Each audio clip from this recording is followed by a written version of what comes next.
Good morning. It is Wednesday, the 10th of December. I'm Maeve McMahon, and this is Europe Today, Euronews' daily live fix of European news and analysis. Coming up today, Europe is a decaying group of nations led by, quote, weak people. The words of President Donald Trump.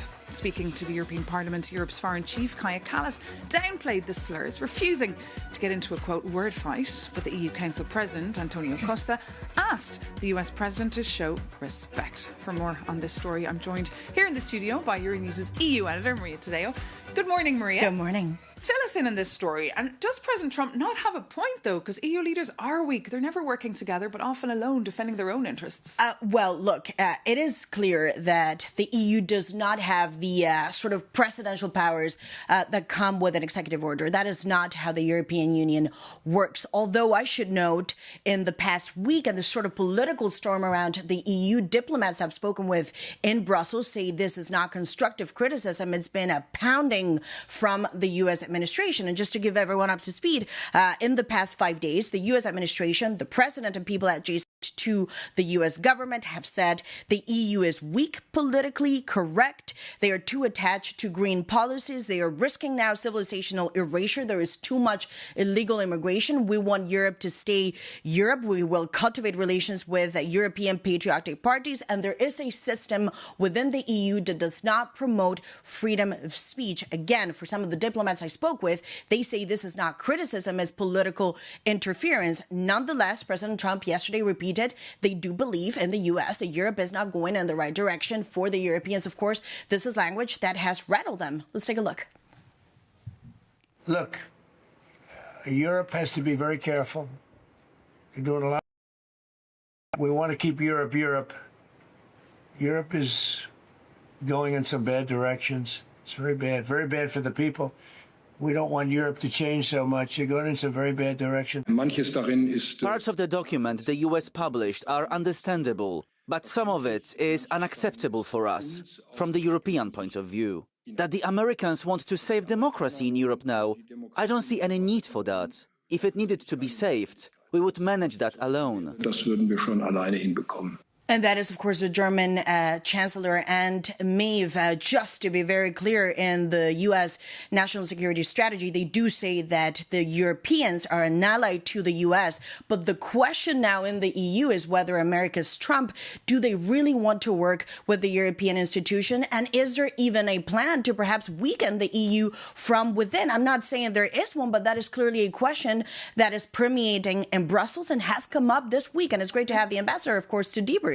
Indeed, Maria Tadeo, our EU news editor, thank you so much for that. And as she said there, coming up, we will be joined, in fact, by the US ambassador to the European Union, Ambassador Andrew Puzder, a former business executive and well-known media commentator.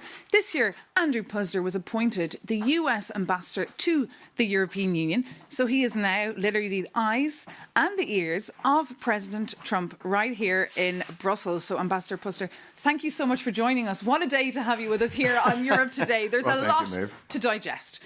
But first, let's just start perhaps with President Trump's attempts to end the war in Ukraine. Is President Trump trying to push President Zelensky into signing a deal before Christmas? You know, I'm not involved in the negotiations on Ukraine, and I'm reluctant to comment. We've got Ambassador Witkoff, we've got Secretary Rubio, Jared Kushner, people that are involved, and anything I might say would, since I'm not involved, might damage those negotiations. But the fact that you're based in Brussels, you do understand how the Europeans work. So why do you think the Russians are getting such soft treatment? Again, I'm not any comments I made in that respect could impact the negotiations, and it just you might lose your job. Look, we all want peace in Ukraine. We all want the killing to stop. And I don't want to make a comment that might damage the negotiations that could lead to that peace. And since I'm not involved, it would be easy for me to make a mistake and say the wrong thing. So. Indeed, especially on live TV. You don't want to make that mistake. But perhaps you could talk to us about how the US administration feel about the frozen Russian assets. Is the US on board with this? Again, the United States hasn't taken a position on that. That's a European event, a European solution. I'm not sure that all the Europeans agree on it. I know how the Belgians feel. I know how the rest of Europe feels. So that's not something we're going to get into the middle of. That's a European decision. But there are reports that the US administration have been calling bilaterally EU capitals, telling them not to sign up to this deal. You know, I've heard those reports. I don't know anybody who's done that, and I haven't spoken to anybody at the EU who's gotten that kind of contact. So again, this is just not, I'm happy to talk to you about the economy or any areas you want to talk about or President Trump's comments.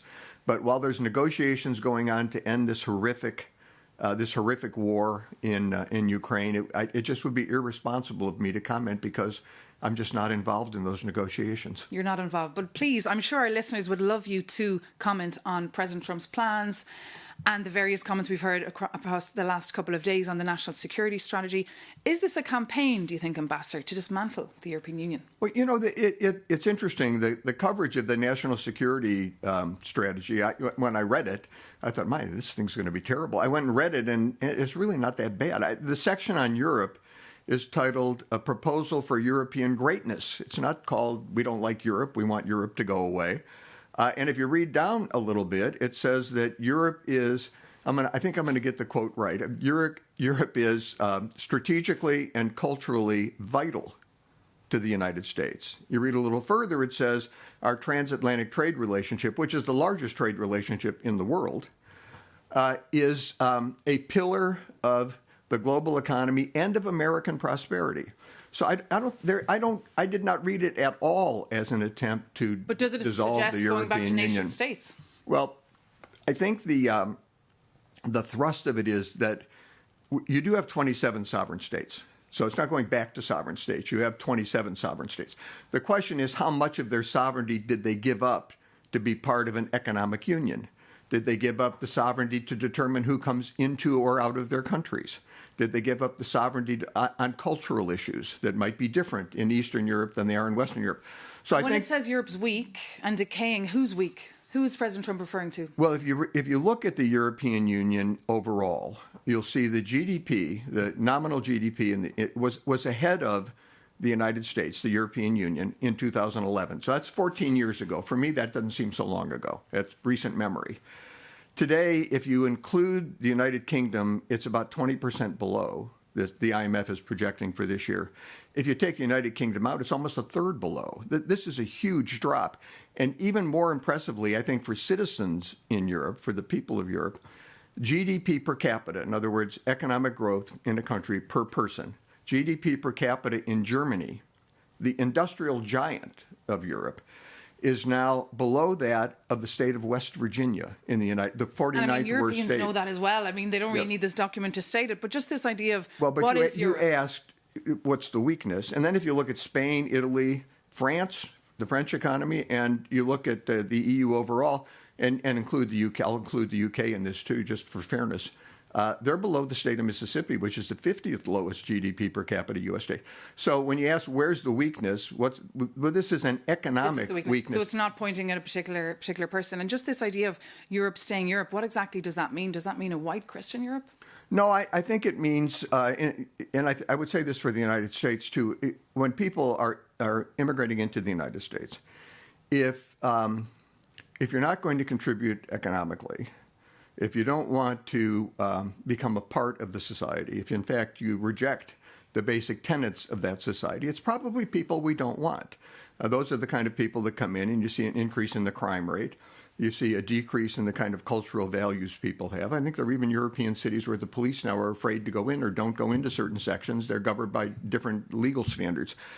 I think what he's saying is that that we don't want to see Europe lose its identity as Europe because Ambassador, we're going to have to leave it there. But do come back to us, please, again, sit here on Europe Today, because we didn't get to talking about Elon Musk, because, of course, he's furious about the €120 million fine that Brussels sent him last week for failing to meet transparency rules. Our reporter, Jakob Janis, has been trying to get inside his head of the richest man of the world. Take a look.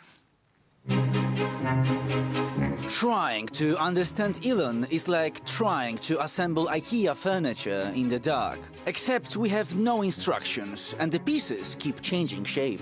We Europeans often dismiss him as a barbaric cowboy. We pride ourselves on being the educated adults in the room. Well, if we are so clever, let's prove it. And for that, let's use Carl Jung to talk about Elon. The Swiss psychologist defined archetypes. But there is a catch. For every positive face, there is a shadow. First, the creator. He is the visionary building rockets that one day will take him to Mars. But his shadow is the anarchist. He treats SpaceX explosions as data, and he is willing to burn billions and occasionally break laws just to see if his toys work. Second, the ruler. If money is the measurement of success, he's the most profitable CEO in the world who just secured $1 trillion deal at Tesla to keep him. But his shadow is the tyrant. When he took over Twitter, he didn't just restructure it, he decapitated it. He fired 80% of the staff in weeks, demanding hardcore loyalty just to prove he holds the crown. And third, the jester, the internet troll posting memes that people laugh at. But here, the shadow is the nihilist, the cruel trickster who retweets posts comparing the EU to the Fourth Reich. But not for the lols. He simply believes nothing matters anymore. Elon is a spectacle we cannot look away from. Maybe he's just seeking validation from his favorite former reality TV star. But that, on the other side, would be Freud. So, Mr. Musk, which Elon are you today? Jakub Janis reporting for us there. But now going back to the ongoing war in Ukraine. As you're hearing a lot on Euronews lately, Europe is grappling with financing Ukraine in the long term. But meanwhile, NATO countries are already working with private tech on how to best resolve the struggles on the front line using drones instead of manpower. For more on this story, we can cross over now to our NATO correspondent, Shona Murray, who's actually in Riihimäki in Finland for us. Good morning, Shona. Thank you so much for joining us this morning. Just tell us, where are you exactly and what have you been finding out? So this is Riihimäki, a small garrison town about 2 hours from the Russian border. As we know, Finland has the largest border with Russia inside NATO, 1,350 kilometres.